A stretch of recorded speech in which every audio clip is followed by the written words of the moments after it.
What is up, Pete? It's Thursday night MMA strategy show. How you doing? Because right now I'm not doing too good as my Magic are just getting murdered by the Bucks. Yeah, I took some shots on some guys on the Magic, listening to Josh's great contenders video. If you guys haven't checked those out on Awesemo.com, make sure you check them out. Josh puts out some great picks. I think Evan Fournier is going to pick it up for me, though. Bro, I have the worst luck of Evan Fournier. There's just certain guys. I look, I love Magic. I've been a Magic fan forever. You know, been through the pain and torture of things I've had with this organization. But it's like, you know how you like to say, like, there's just certain things that happen for you in DFS, like the first racer to crash in a NASCAR race, he's guaranteed to be in your lineup. Like, if I roster Evan Fournier and Terrence Ross, guaranteed they will not go off. Yeah, just do me a favor and text me when you're going to do so I'm not doing the same thing. NASCAR DFS, I have the first guy who crashes or has some mechanical issue. In fighting, you could be rostering the wrong guy in a volatile fight, and there's plenty of them this card, Jason. This card is absolute hot garbage, and we're going to try our best to break it down for you guys, but it is looking more like a contender series bout than an actual UFC card. So, man, good luck to us. Wow, hot garbage, man. Wow. Yeah. Is it not, though, Jason? I mean, there are usually some contenders fights that are better than this, but man, some interesting spots, some free squares, but I'm interested to see your take on some fights. Yeah, man, it was as I was just kind of doing my breakdown of some of these fights today. It was like, man, roster construction is definitely going to be pretty interesting on this one. I guess about the best way to put it. We've got some, on the various slates, we have some salaries that we do not know. Apparently, Tamara Valia has got a new opponent, that being Trevin Jones, someone that I actually interviewed Trevin 2 months ago. Mm-hmm. So he trains over in Guam, and I saw on his social media about like 2 weeks ago how he said, I'm coming to Vegas, and the reason I'm coming to Vegas is to be ready for a short notice fight. He's been training at Extreme Couture. So he's someone that is very active on Instagram. And the fact that he hasn't really been active like the last 24 hours, I think that's probably an interesting sign that obviously he's in there. But, look, obviously we're going to get into, questions as we break down these fights, whether that's on YouTube or over at the premium Slack account. So get those questions in right now. But, of course, the main event is the bantamweight debut of Frankie Yeager taking on Pedro Munoz, excuse me. And obviously Frankie is a big underdog in this one, whether we're talking about the actual betting lines or we're talking about the DK lines or the multiplier on SuperDraft. Not necessarily the case on FanDuel, because we know how FanDuel works in that situation. But let me just start off here. How does Frankie Edgar pull off the upset? So Frankie Edgar has to try to get back to what made him so successful in the UFC, and it's utilizing his speed advantage over most fighters. He had the speed advantage over a lot of guys in the 155-pound division. He never really had to cut weight, but now late in his career decided, you know what, I'm going to drop down to 45. And then when that kind of didn't work, now I'm going to drop down to 35, probably the weight class that he could have been reigning and defending for a very long time. He needs to mix in his boxing with his takedowns. Now, he needs to be careful in doing so because Pedro Munoz is no slouch at all, has excellent takedown defense, phenomenal boxing, but very, very good chokes as well. So, like, he will threaten guillotines from everywhere, and he's caught tons of fighters with him. If Frankie Edgar was making this move a lot earlier in his career to 135 pounds, I could definitely see a path for success. This is a tough matchup against Pedro Munoz, who has really been rolling and really only looked human against some of the elite in the division. You think about his fight against Aljamain Sterling. Aljamain hit him so many times, but I could take some positives out of that and saying that Pedro Munoz can take a shot. And can we say Frankie Edgar can take a shot at this point in time, where he was notorious for having a great chin, but the older you get, the more damage that you take throughout your career. Now you combine that with a drastic weight cut, even if it's not too much, but whenever you cut a lot of weight, you're more susceptible to getting clipped and knocked out. So for me, I'll have a few Frankie Edgar lineups because maybe he does keep it on the feet, avoids the KO, and mixes in some takedowns. But I think it's Pedro Munoz. Even at 9,000, I think it's a nice spot for him. Yeah, some interesting on the over under number on this fight. The under 3.5 rounds, minus 125, over 3.5 rounds, plus 105. Obviously with this being a main event and, as DFS players, the question is, I guess the last thing you really want is a Pedro Munoz third round finish. Yeah. If you're a Pedro Munoz backer, you love this thing to go 5 rounds, but we saw his fight against Aljamain Sterling, landed over 100 significant strikes. You think give him an additional 10 minutes. What can he do there? By the way, there's been an over under number set on our show here today, Pete. What's that? The number is 3. 4? How many times I'm going to troll you? Oh, goodness. You're going to have to, yeah, I'll take the over all day long. Smash the over on that line. That is the easiest bet in history. Yeah, man. I mean, for Pedro Munoz against Frankie Edgar, like Pedro Munoz missed a lot when he was, trying to throw hands at Aljamain Sterling. And that could be the one thing that could work in Frankie Edgar's, in Frankie Edgar's favor is if he can avoid the shots. He does have a great boxing coach in Mark Henry, who's possibly one of the best striking coaches out there. Combines great boxing techniques with evasive movement. So, I mean, you think of what Cody Garbrandt just did in his previous bout. That was, a lot to do with because he was working with Mark Henry and he seemed to really settle himself down. We could see a Frankie Edgar vintage performance right here, Jason, but I just really don't see it happening. I know Frankie Edgar personally. I lived at his parents' house. He used to pick me up every day for practice. We used to go all the time. I'm rooting for Frankie Edgar. So, no mistake about it. I'll be rooting hard for Frankie Edgar, and I'll have a few lineups because if he does work in his takedowns, you would like to think that his 35 fight, experience could start to show. And maybe he could start to, pull away from Pedro Munoz.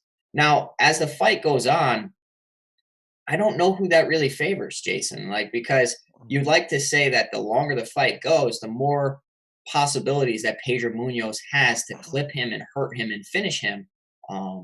But also, I mean, Frankie Edgar could literally just race to a decision with takedowns and high volume. Yeah, one of the questions we already got from Sam asking, he goes, any stackable fights with there only being 11 fights? To me, no, just because I don't, because I look up and down this card. There are fights that I go, that's a GPP fight. That's a fight you got to roster. There is 1, 2, 3. I got 4 fights that I believe you have to roster. You have to, okay. In terms of, and they're fights that I think could go either way. Right.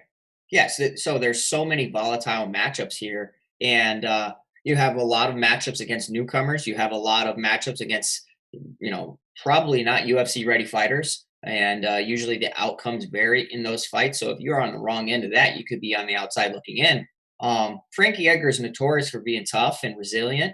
So perhaps stacking the main event isn't a terrible idea. I'll have it in a few, just because if Frankie Edgar does survive, it's probably through a lot of movement, landing strikes, mixing in takedowns.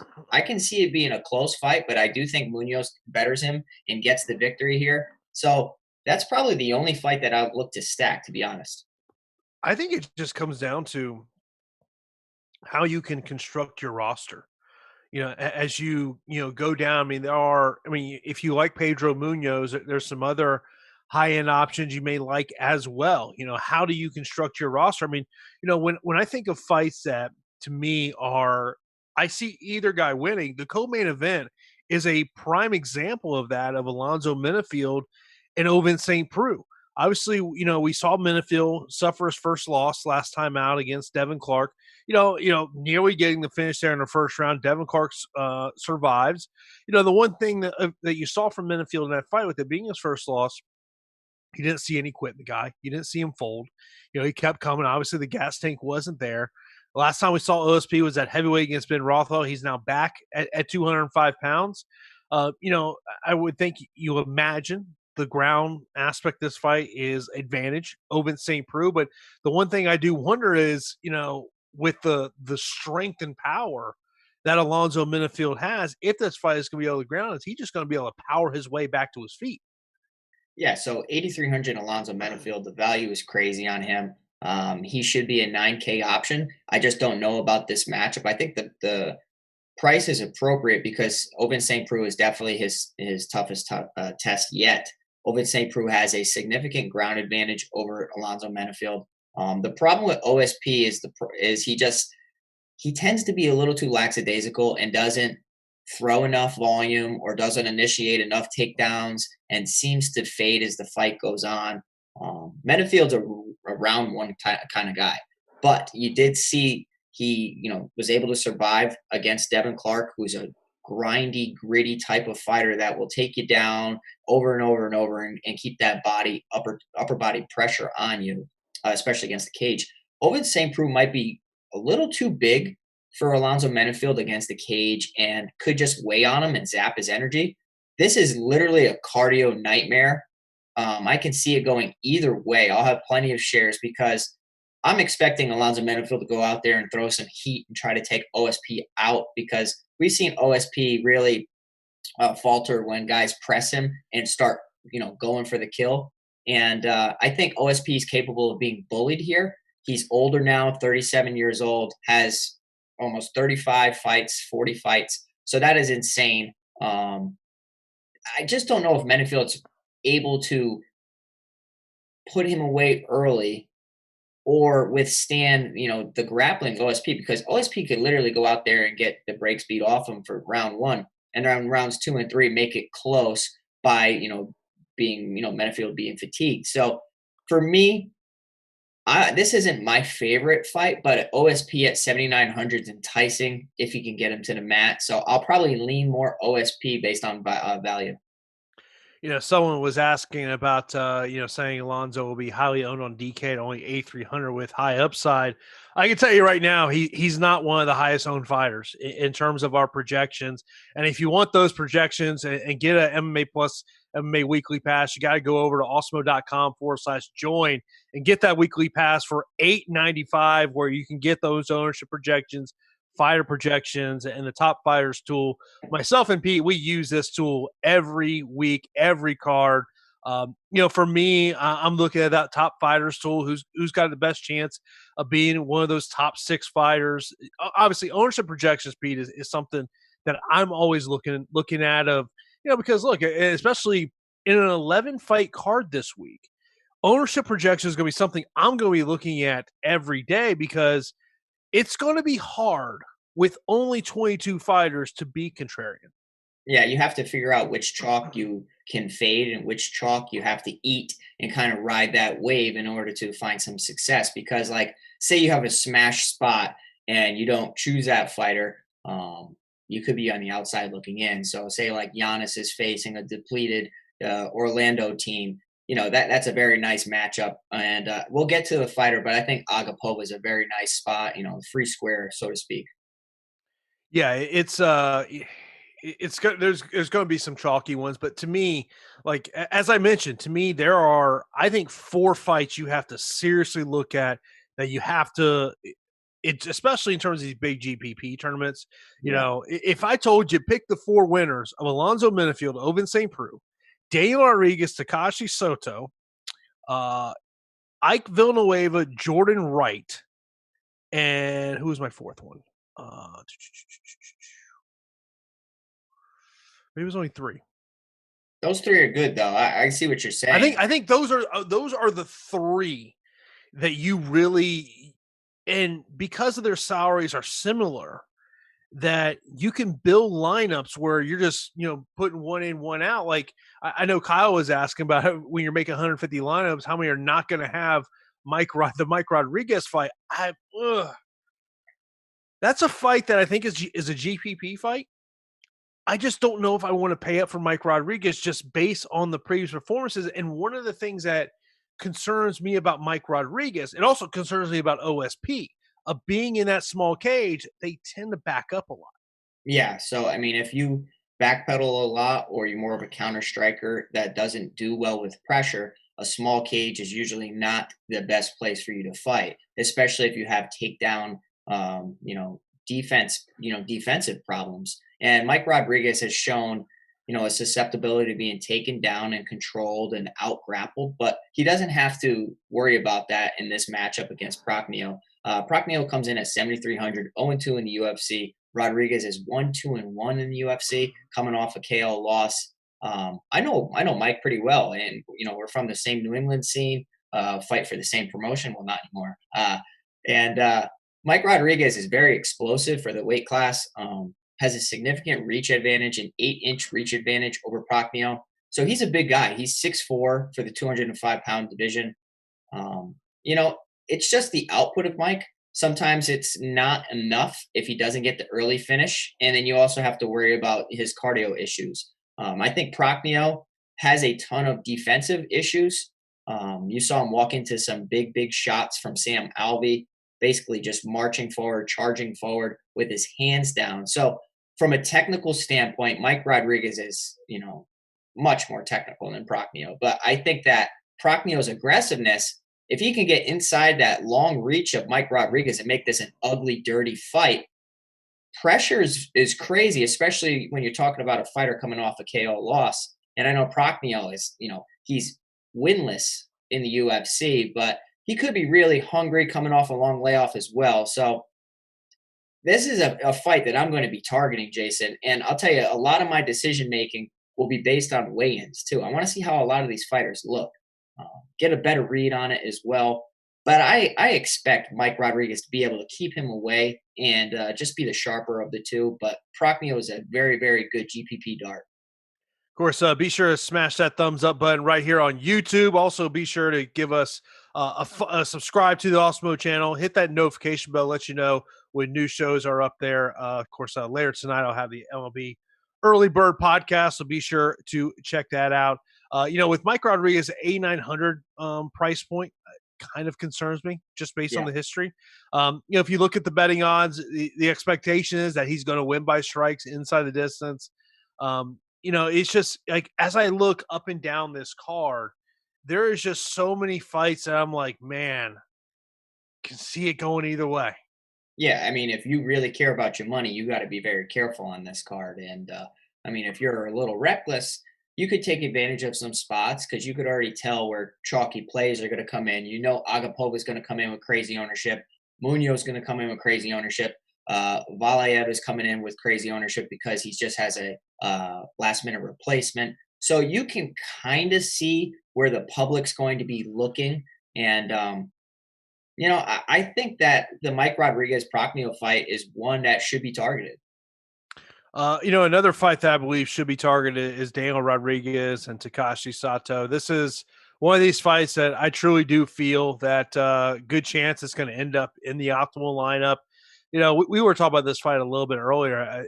Look, Takashi Sato, he's got that massive right hand and left hand that he can throw. He can knock you out at any moment.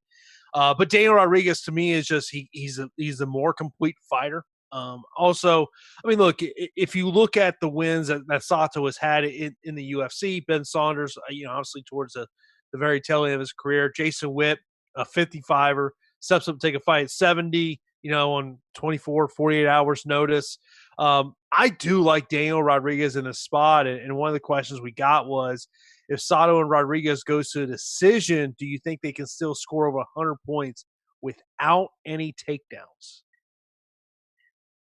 I would say that for the fighter to get over 100 points and not have any takedowns, I would have to believe that is Daniel Rodriguez because he throws at an insane amount, 8.6 strikes per minute, crazy volume, but doesn't have the best defense in the world, absorbs 6.8 strikes per minute. Sato is more of a patient, methodical type of striker with a judoka background as well. So whenever you're facing a fighter who's very patient and they're looking for that perfect shot, Sato's that guy. You're not always going to find the perfect shot, Jason. So if that's how you're brought up and that's how you really developed, is finding that perfect shot, when you don't have that and that doesn't come to you, sometimes you're behind on the scorecards. And I can see that happening here against Daniel Rodriguez. I think Daniel Rodriguez at 8,700 is a very nice play, basically because he's well-rounded. The guy can strike.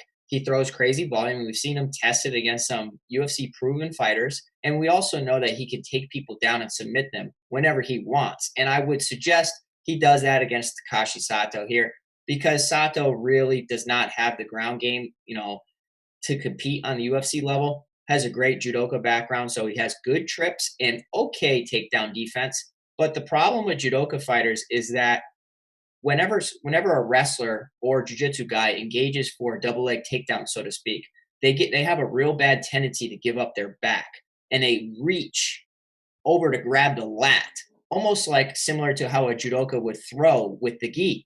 Now, facing a guy that has such a submission background in Daniel Rodriguez from 10th Planet Jiu-Jitsu, you give up your back. You saw what Bilal Muhammad did. He was able to, submit him with a rear naked choke.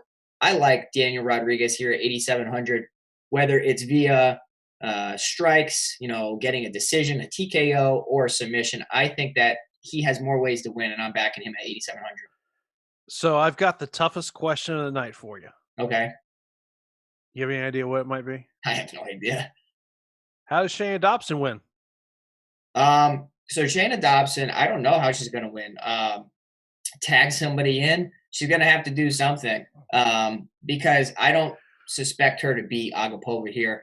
Agapova is one of my favorite fighters on the card, and it's not like I'm telling you guys anything. She's a minus 1,200 favorite for a reason. Shayna Dobson is 3-4 overall, 1-3 in the UFC.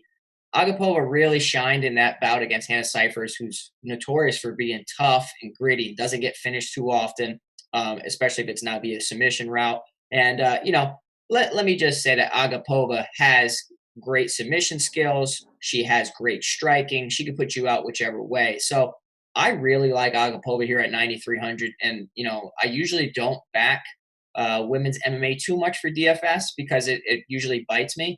But I think it's a smash spot for Agapova 9,300, whether it's via volume of strikes or for some reason, if she decides to take her down and work just a safe route of submissions. I think Agapova is a very nice play all across the board. Dobson should absolutely be scratched off your board on every platform. In terms of Agapova, and obviously she's the most expensive fighter on this slate at 9,300. Can she pay that off if she doesn't get a finish? I think so. And the reason I think so is because the level of her opponent. I don't think her opponent's really good. I think they're keeping her opponent around because they realize that they have a potential star in Agapova that they are looking to build slowly and really turn into, a nice contender in this division. So Agapova was smart calling her out in the post fight, because she knows that she needs some time in the cage and she needs to really just, get accustomed to UFC level talent, even though Dobson's not that. But she can work on her craft while she's under the bright lights, because it's totally different when you're under the lights than when you're in the practice room. Looking at the over/under numbers, under 1.5 rounds, minus 160. That's crazy high, Jason, for women's MMA. Yeah, I mean, even if you wanted to take a TKO KO prop on Agapova, plus 130. If you think Shayna Dobson's going to win by TKO KO, 20-1 odds. I don't know how, man. I mean, anybody can get cracked with a shot, and she does have decent hands. But I just don't see it happening. I think that she's lucky to have this bout. Maybe she's been working on something else. Maybe she tries to take Agapova down and hold her on her back. I don't know, but I don't see a path to victory for Dobson. Someone says Agapova is Lock City. Yep, I'm locking her in, and I don't usually say that. Whoa. Yeah. Whoa. Yeah, I mean, if she doesn't end up paying off her price, I'm okay with it because I just know it's a safe win. So she's a cash game staple. Yeah, I mean, but always, not necessarily speaking about this fight, but just in general, you got to look at the weigh-ins. And here's a perfect example of it. And we'll see tomorrow night if it plays a factor or not. But when I see Ryan Bader stepping on the scale, and he's clearly having issues pulling, especially his right arm up to flex for the camera, I'm like, ooh, that doesn't look like he had a good weight cut. Yeah, so I think it's you have to be careful with your assumptions through weight cut analysis Mhm. because sometimes you could be misled just because somebody looks ferocious, and really that shouldn't influence you too much. It should be more on the health of the fighter and their well-being and seeing if they're completely zapped. We could talk about your boy in your MySpace top eight, Herbert Burns. It's You know, complicated, okay? It's complicated. uh, and it's also something to monitor is when fighters are jumping around from weight class to weight class. Ryan Bader's doing that over in Bellator. OSP is doing that over here on this card. So how do these guys handle dropping down to the lower weight class that they used to normally fight at? Yeah, that's gonna be interesting to see. Another female fight that we have on this card, we got Amanda taking on Mizuki. Minus 220 is the over 2.5 rounds. Yeah, I think this could be a tough matchup, and I would tread carefully just because of the other female matchup. Agapova Dobson is a nice spot for Agapova. This one could go either way. I like Inoue here at 8,600. I just don't think that I would end up paying that for her. I think that she's going to get it done. She's the more technical of the fighters. She's fought a who's who on her resume. You can go back to even early on in her career. She's fought some legitimate competition that should have prepared her for this. Lemos is extremely aggressive and throws some crazy, crazy punch combinations. But in saying that, she absorbs a lot of punches as well. And if Inoue has something, she has great grappling, but very fast hands. So, I mean, they both have a negative ratio for their UFC careers. Inoue is at 6.2 strikes thrown, absorbed 8.2. Lemos is 6.5, absorbed 9.05. So be careful in this situation. I would almost rather somebody else deal with the headache and not have to worry and not have to really, be kicking myself for rostering this fight. It's one of these fights I don't know if I'll have I think I'll have a very small share of. It Yeah. doesn't matter the platform. Yeah. I mean, Lemos at 7,600 is not a terrible play because she has she has the more thudding shots, I would Mhm. say. So she has a little bit of a power advantage, but the crisp technique and the overall game of Inoue, I like at 8,600. Um, for me, I just expect it to go the distance and not be the best DFS score.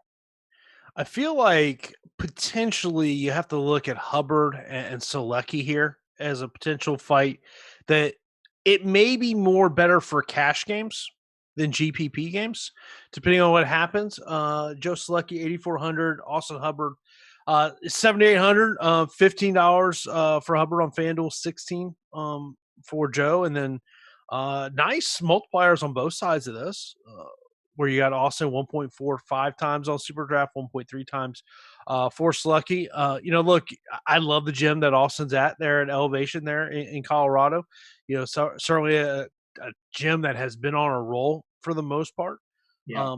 I in terms of from a DFS aspect, I think I like the value here on Austin, but my only concern is that he goes 3 rounds and he doesn't get the points we want.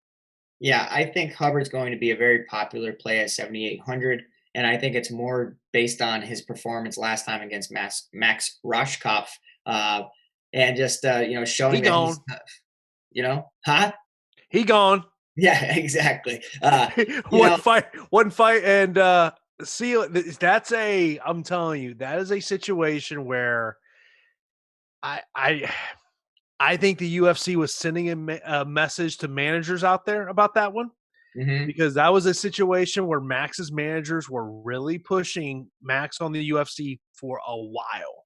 Yeah, Like I heard like when he was like 2-3-0, they were pushing him on the UFC. So I think his cut, I think, is as much about UFC sending a message to managers about if you push someone on us and we give him an opportunity because you say he's the next great thing and he's not going to be here for long. yeah, I think it's definitely a statement by the UFC. Um, he brought on a lot of negative attention as well, and any Mhm. attention is good, but you don't want bad press, so to speak, in the terms of fighters' health and safety. That's one thing that I have to say. You don't want negative press on. So Austin Hubbard here at 7,800 should have the experience advantage and comes from a stronger gym than Joe Selecki. But I do really like Joe Selecki's game. Very aggressive grappler, has submission ability. So the finishing ability is there for Selecki. Um, I just don't know if he's been truly tested. And I know that Austin Hubbard's Mhm. kind of been prepared for a matchup like this. If you even think about his debut, fighting Davi Ramos, and then now Marco Madsen, and then Max Roshkov, like he's almost going to be prepared to fight any grappler out there. And I think that Selecki is still slick enough that he can put Hubbard in some bad spots. Hubbard's going to have to overcome some adversity here, and it's kind of like the constant in every Hubbard fight is how much can he take, how many positions can he get out of, and then what can he do after all that. It's almost like he has terrible takedown defense, okay submission defense, but he puts himself in bad spots. So he should be, he's lucky that he's not finished too often. Um, I know that you like Hubbard here at 7,800, but for me, the value's there, but the score is a little tricky for me. I still think Joe Selecki could end up catching him with a submission here. So I'll dabble with some Joe Selecki at 8,400 and have a few Hubbard. One of the fights that has changed this week was the fight for Dwight Grant. He is now taking on Kalen Bourne. We're supposed to take on Jared Gooden. 8,800 on DK, 7,000 for Kalen Bourne. Kalen Bourne is actually a guy I've talked to in the past. Fought in LFAs, fought in Shamrock FC. He is coming off a win. Prior to that, he had a decision loss there at LFA 57 against Austin Jones. Dwight Grant's a guy that obviously there's been a lot of praise for him in terms of as a prospect. Obviously, it's a situation where I go, do you feel comfortable?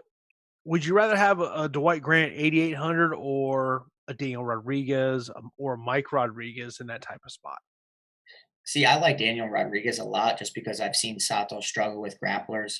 Mike Rodriguez Procnia, that's a coin flip of a fight.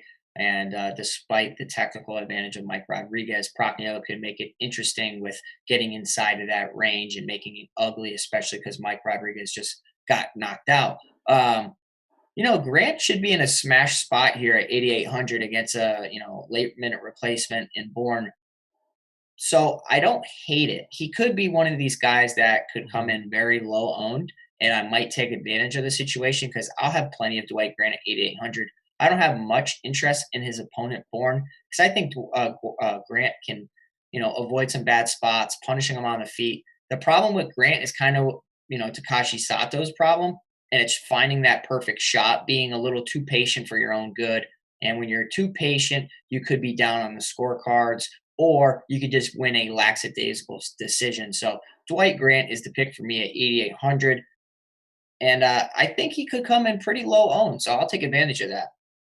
Yeah, and that's like we talk about with those tools we have over at awesemo.com is using those ownership and how you can make it work in your favor of who are going to be some fighters that maybe you really like, you think has got a great chance to get, a big performance. I know earlier in the chat someone was asking us how we help build our lineups, Yeah. and really for me it's about who is my core.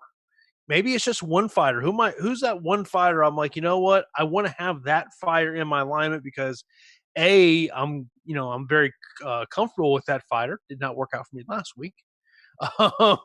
But and that's typically how I build my lineups. And I mean, look, I'm looking for finishers and takedown artists. Yeah. So the first thing I do when I make a lineup is I uncheck Dobson at, 6,800. That's the first thing I'll do this week. And, that I like process of elimination, Jason. It makes things easier and, it doesn't distract you. So I'll go in there and I'll uncheck fighters I'm not even considering. And Dobson is one of them. You know, in the Fantasy Cruncher tool, you have the thumbs up next to fighters' names or players' names, whichever sport you're using. And the more times you smash that thumbs up or the dislike button on them, the more times they'll appear in your lineup. So that's something there. You could always pull up the advanced options and start to alter your percentages and the randomness for your lineups as well. I like to find one fighter that I really like, which would be Agapova here at 9,300. Despite the heavy price tag, I'll have plenty of her. I'll probably have at least 50% or more. I want every combination with Agapova. So one of the fights I mentioned that I believe that you're going to have to roster is going to be Ike Villanueva versus Jordan Wright. Of course, Ike losing his UFC debut earlier this year, going up to heavyweight. Ike has fought at middleweight, heavyweight, and light heavyweight. This one will be at light heavyweight. Jordan Wright, he's a middleweight, but he'll be stepping up here to take on Ike. And Sam, appreciate the tip there and donation. We really do appreciate it. Be sure to smash that thumbs up button here right now on YouTube. But Jordan Wright,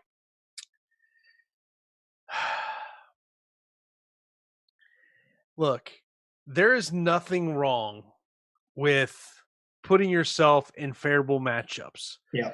But there becomes a point where that's got to end. And for a big stretch of this guy's career, for his first 8 fights, he didn't fight anybody. I'm just going to go down the list. 0-0, 0-0, 0-5, 0-0, 0-21, 0-10, 0-0, 1-2. Yeah, that's like when I see that, that's always concerning to me. Because I mean, he did get a nice win in 2 nice wins in LFA, but he got starts on the Contender Series. It's a no contest because Anthony Rodriguez, tested positive for he had more. He was above the threshold for marijuana. I mean, but he got starched in that fight. And this is a fight where, is he on the speed advantage? Yes, he will. Power advantage to me is on Ike Villanueva's side. But this is a fight that I'm like, you know what? You're going to have to roster one of these 2 guys. Yeah, I don't care. I'm not rostering Wright here. I'm taking a stand. And, I know Villanueva went out there against Chase Sherman and really didn't put on a great performance. He had moments, but for the most part, he was getting lit up. But I want you to realize that that fight was booked relatively on short notice. And I think now Villanueva is able to make some adjustments and have a longer, better camp behind him. Wright will have the speed advantage, slight height and reach advantage. The kicking advantage will favor Wright as well. But I can't back it, man. I can't. I don't care that Villanueva has 10 losses. He has, 26 legitimate fights. And Wright is 10-0 against people from the crowd. So for me, I like Villanueva here despite the 10 losses. I'll have plenty of Villanueva. I expect people to see Wright at 10-0 and really pump up their ownership just based on, facing a guy who has 10 losses. And I think this could be a trap if you're looking at Wright. So someone in chat goes 0-20, 0-21, WTF, LOL. So that fighter primarily fought in the Explode Fight Series, and anyone who knows about regional MMA knows Explode Fight Series pretty much is Can Crushing Central. Yeah, see, I don't know. I've never heard of that. But, dude. So yeah, Explode Fight Series. Yeah, if you're looking for upside down records fighter. So the man that Jordan Wright beat on that night, by the way, he beat him in 10 seconds by spinning knockout. That was the last time he fought to finish his record 0-22. Gosh. Okay. I would look, Pete. Like, at what point do you look at your fighter and go, "Hey, man, this thing ain't working out"? So that's a boxing mentality, is to build just slowly with that to get a nice, pretty record. Because in boxing, if you have a defeat and you're not 20-0, your career could be typically done. Like, you're not going to be looked at for any big fights. MMA is a lot different. You'll see a lot different records. Villanueva will be a tough test for Jordan Wright. It will. He's a tough guy. Maybe not the most skilled, but he does have good hands and he is tough. So I've seen Wright hurt. I've seen Wright knocked out. And I've seen Wright fold under pressure. And I know Villanueva was getting lit up by Chase Sherman, but Chase Sherman's huge. Give me Villanueva 8,200. Look, you're going to have to roster one of these guys. I mean, my only concern with Ike is a speed disadvantage in that reign. That's the only thing that has any cause concern for me. Carlton and Matthew. This is one thing I find really interesting, and I always talk about on this show of pay attention to the betting odds. Now, I don't know, maybe there was a tout service that was all over Matthew. When this line opened, he was plus 255. It's now plus 100. I think it's fair, though, that the footage of Semmelsberger, I know that he has 2 defeats, but he's very aggressive striking and seems to, have great finishing instincts. I think that he could put Menace in some tough spots here. Now, this isn't my favorite fight to target just because you're talking about so many unknowns and, the strength of schedule for both of them isn't up to par with like what a lot of the UFC records. Anything's better than what Jordan Wright's been doing. But I like Semmelsberger here a little bit at 7,700. I think that he is an interesting pick and could pull off the upset. Menace at 8,500 could do it as a 70% finish rate. And we have seen Semmelsberger finish in the past. I'd rather put my money where I can actually, see footage of guys or, see them tested at higher, promotions. I want to see what these guys look like on the weigh-ins, and then I will be able to judge a little bit further. But my initial pick is Semmelsberger. Yeah, I mean, just kind of go back on the whole strength of schedule thing. And I know there is a thought process from some people in the MMA industry that they want to see a boxing model come to MMA where basically you build a guy up for 20 fights before he essentially fights anyone. I'm telling you, that doesn't work in the UFC's eyes. The UFC eyes looks at you and goes and says, why are you not fighting anybody of note? And Yeah, like, if you're a fighter watching this, I'm telling you, the UFC is going to question why you've never fought anyone. yeah, it's a fair question. I mean, it's just at some point. And look, there is nothing wrong with building your career and building your record up. There is nothing wrong with that. But there becomes a point where you just can't have those kind of fights. You can't be. I mean, we talked about it last week with guy who got starched quick on the Contender Series. He lost to Martin Day, and then like after that, he fought a guy who was 0-1. It was like, Oh yeah. why are you doing that? Yes. That's like when I see that type on a strength of schedule, it always makes me question things. Could be a red flag for confidence too. So could be 2 things. It could be a red flag for confidence, could also be a red flag for coaching, where the coaches are like, man, we got to get this kid more cage time and we need to build him up slowly because what we're seeing in the gym isn't impressing us enough. Jordan Wright is out of Jackson's MMA. So it's kind of concerning that he's 10-0 out of Jackson MMA and hasn't really faced too much of a challenge. And you saw what happened when he did, and he's lucky that win was overturned to a no contest. I He's think that like, I just I can't back Wright. I just can't do it. If somebody else thinks that Wright's going to be in the optimal, that's fine. I'll be fine if he ends up doing well. I mean, look, he's coming off a solid win against Gabriel Chicheco in LFA. But do you put more weight on that, or when he lost in 40 seconds to Fluffy Hernandez? Yeah, I mean Fluffy's good. It's not a bad fight.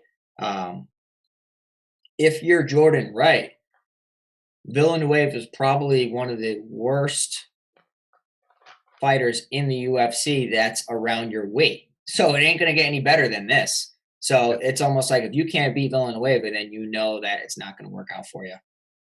The opening fight of the night, Tamara Valia versus Trevin Jones. There is actually a betting line on this. Tamara Valia, a 4-1 betting favorite. Trevin Jones is plus 280. I would imagine Trevin Jones, DK salary, we don't know yet. I would imagine it's probably going to be in that 7,000, 7,100 range, somewhere in there for this one, probably 7,100.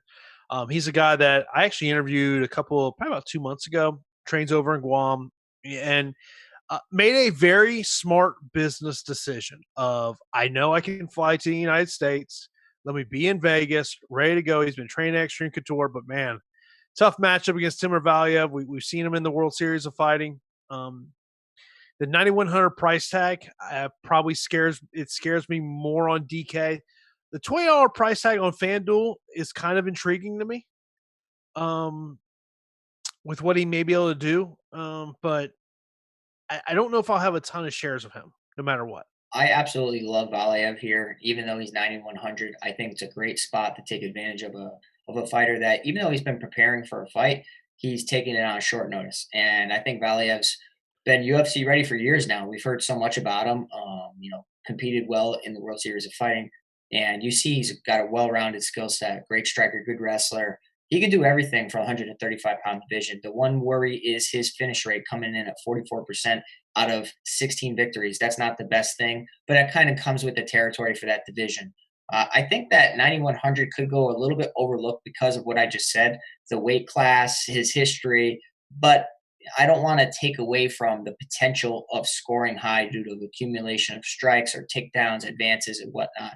I think Valiev's a very nice, pick here. Could be a pivot off of Munoz if you don't think that he gets the best score against Frankie Edgar, or a pivot off of Agapova's heavy ownership. I do like Valiev quite a bit.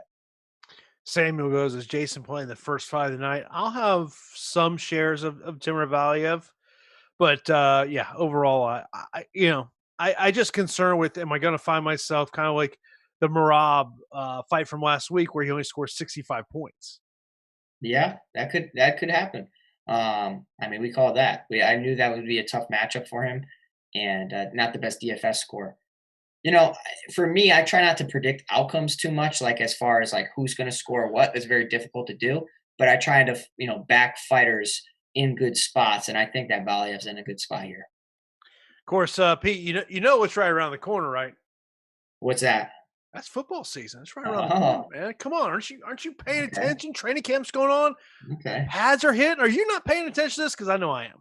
Yeah, my Chargers they have the whatever it is, the show on them right now, and I haven't even been watching because Hard Knocks. I heard it's great. Oh, okay. I haven't watched the second episode. The first episode, amazing. Did a great piece on Anthony Lee. As Chargers fan, you got to check that out, man. Yeah. But fantasy football is right around the corner. Okay. You got to take advantage of the draft kit that we have going on right now for $29.95, where you can get our rankings, projections, sleeper tools, loads of content from our experts, plus the draft wingman, because that draft wingman, you need that wingman on draft night to help you come up with to maximize the best roster you can. So you got to check that out. Also, new members of the FFPC, your home for pay for play season-long fantasy football leagues and contests. You get a $35 credit when you sign up for an Awesemo draft kit. We're all looking for those draft kits. Got to check out that Awesemo draft kit. Take advantage of it right now. $29.95. I'm sure Pete will have one. Are you that homer that you're going to have like 5 Chargers on your team? Bro, I've ruined so many fantasy football, teams by doing that, like drafting Ryan Matthews and everything. But I'll definitely have my eyes on Keenan Allen for sure. I love my boy Keenan. Just take Mike Evans, okay? Yeah, well, for your team, yeah. Well, I'm still praying we have a season, Jason. I hope it works. Tell you, man, get excited seeing all the the footage of training camp. It's because of our world, like it's man, sports are it's great just to be able to sit at home every night, whether it's watching NBA, MLB, NHL's going on, Lightning. Advance on to the next round of the playoffs. It's a good time to be in my household right now. Yeah, it's a great time for DFS in general. You always have something to play. MMA fights all the time. I'm excited, man. I'm excited for the fights, kinda. But playoff basketball is what's really capturing my attention right now. Of course, let's get the final 10 minutes here of the show. Will be nothing but listener questions. I'll start with Matt. He says, who's a heavy chalk with the best chance to lose, a la Sean O'Malley and Herbert Burns? I would say that it would be between Pedro Munoz and Mike Rodriguez are 2 of the top options. That wouldn't surprise me if they dropped the fight. Yeah, Mike was my my first thought was initially the first thought I initially thought of. Big Sean says top 3 dogs on DraftKings. See here, I would look at OSP, Marcin at 7,300. I do like Austin Hubbard at 7,800. We're missing like 3 fighters, like 3 salaries. So I want to see what these other guys are at. I don't have any interest in them. I just kind of want to see just to, see where I could predict ownership and leverage. You got the only one on DK that we don't have is Trevin Jones. Do we have Wright and Bourne? Wright 7,900, Bourne 7,000. Oh, must have just happened. Very nice. That's why when I looked earlier, that's what they had it as. I have to check Let that. me all do the old double check, make sure All Jason did right. not see something that wasn't really there. Yeah, I mean, So, I think Ovince Prue is probably my favorite underdog, and I'm not in love with it. Procneo is probably my number 2 underdog because I can see him getting a finish. Um, low level women's fight and Inoue at Lemos, even though they're Inoue is highly skilled, I could see Lemos bullying her. So 7,600 is not a bad play. yeah, born in 7,000, right? 7,900. Nice. Cash plays for FanDuel. Cash plays for FanDuel. Agapova 19 is a steal. I love that. I really, really love that. Dwight Grant 17. I'd rather Villanueva, honestly. Dwight Grant's good too. I feel more comfortable that Dwight Grant's going to win. Yeah, I would be surprised if Jordan Wright goes out there and puts on a show. I just don't see it happening there.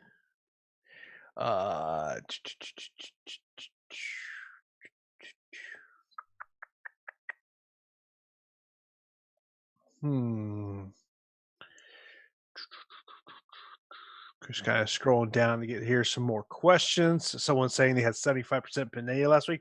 By the way, I've got an interview dropping tomorrow with Daniel Pineda, so I had a chance to talk to him earlier this week. Do you think Wright's going to be too small, though he's much smaller than Chase Sherman? Yeah, I think he is. I mean, I mentioned how big Chase Sherman is. Chase Sherman's a big boy. And going back to the underdogs that we were talking about, I actually forgot to mention Semmelsberger at 7,700. I kind of like him a lot. I like him a lot because OSP worries me at 7,900 because of the explosiveness of Menefield, and like I've seen it too many times with OSP just do nothing and is okay with that. He's content with getting beat up. Whereas I think Procneo is going to be hungry for a win and could take advantage of that. So 7,300 Procneo and Semmelsberger, 7,700 probably my 2 fave underdogs.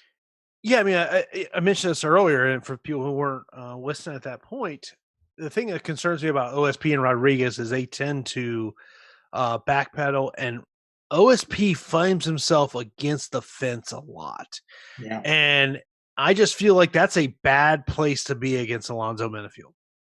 I mean, you're talking about a fighter who's equally as athletic as you, and usually OSP has that athletic advantage over his opposition, where he's able to, find ways to take you to the mat because he's not really a wrestler by trade. He's a football player. He's an incredible athlete collegiately, and transferred into MMA. And man, he has nearly 40 fights. We have the Von Prue choke, which is incredible, and he takes people down and they grab onto his neck. He wraps his arm around their shoulder, connects his hands, and puts people to sleep with what was called the Von Flu choke. We definitely have renamed it to the Von Prue choke. The guy has what, 3 or 4 Von Prue wins. So the guy is crafty in there. But I almost feel like that's like Hail Mary. You're not always going to find that Hail Mary. And sometimes you need to just, hit these slant routes. So I think Menefield could possibly upset him here. Cameron mentions, he goes, I feel like the fights we look at the least always produce optimals. Not really a question, but yeah, LOL. I mean, look at last week. We didn't talk a ton about Janaroba, and I mean, she went out and destroyed Felice Herrig. That's my girl. In what, 2 minutes? What it was, minute and a half? If that. I had plenty of Janaroba. You weren't feeling it. I like Janaroba, and a lot of times optimal lineups come from the most volatile fights. So if you want to really just take shots at having the number 1 lineup, you have to find the most volatile fights and target both sides of it because, I think the number 1 on this will probably be the Villanueva Wright fight. That's one of them. And then, the Rodriguez Procneo fight. Like you have to, target fights that people aren't comfortable with. Yeah, I mean, I think the question is will Ike will Ike be chalky? That to me is going to be the question mark is who outside of Agapova and Munoz is going to be chalky. Yeah. We'll have to see. I mean, I think that Daniel Rodriguez will probably come in pretty heavily owned, and on a card of ugly matchups and everything, I think he's one of the most confident picks out there. Like, when you're a multiple line player, it's gonna be easy to kind of differentiate your rosters. If you're just say, I put one lineup in, I play X amount of dollars every week, it's just that one lineup. Well, this is a tough week.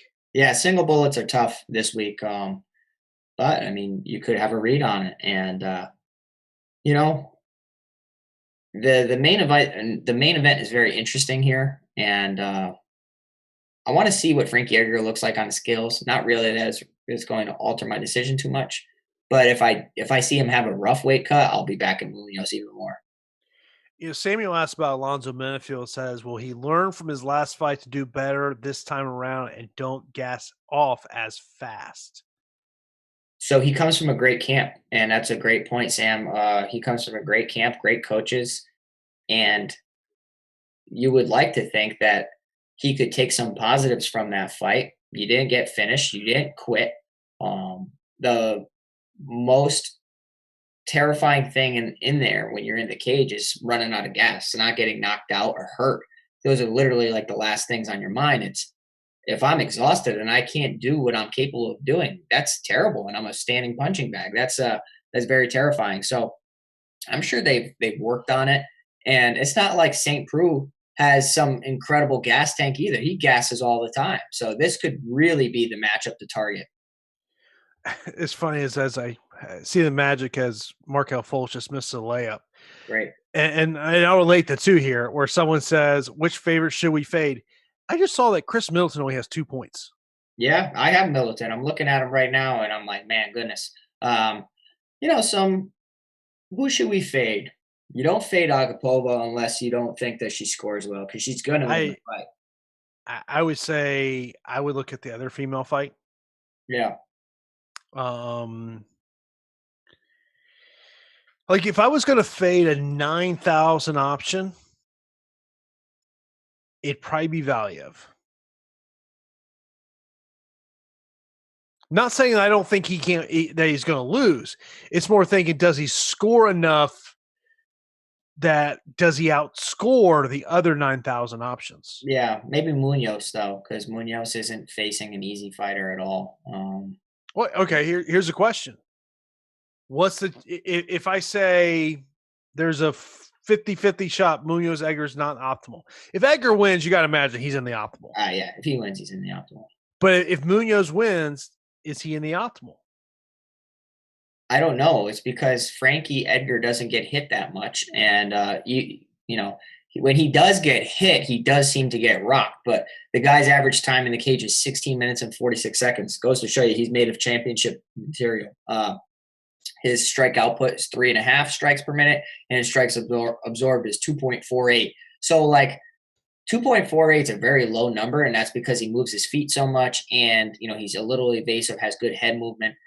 I know he's been working on that with Mark Henry, his striking coach, and Munoz did struggle to find the chin of Aljamain Sterling. So perhaps he doesn't have the best score at 9K. I wouldn't mind fading him at 9K, even though I will have some shares, but maybe I'll go a little underweight approach. Of course, don't forget, coming up on Saturday at 4:30 p.m. Eastern, I will be MMA Live Before Lock, as myself and Pete will be live here on Awesemo.com to lead you up to the UFC fight card, which does start at 6 p.m. Eastern time. So you definitely want to check us out on Saturday, where that's a show where it is nothing but answering your questions, comments. We'll see ya. All right, let's just end on this. Will Fire miss weight tomorrow? Yeah, somebody's missing weight. That's easy. I feel like that's an easy answer to say. Easy bet. Somebody's missing weight. I'm gonna say I'm gonna say OSP misses weight. It's an interesting one. Or Daniel Rodriguez. I'm gonna say everyone makes weight. I'm gonna go contrarian on you. Oh, okay. That is contrarian nowadays. You stepping on the scale recently? Yeah, man, trimming up, man. Trimming up. We got big fights around me, so who knows what's going to happen. Are we starting to see some abs? Oh, come on. Abs always been there.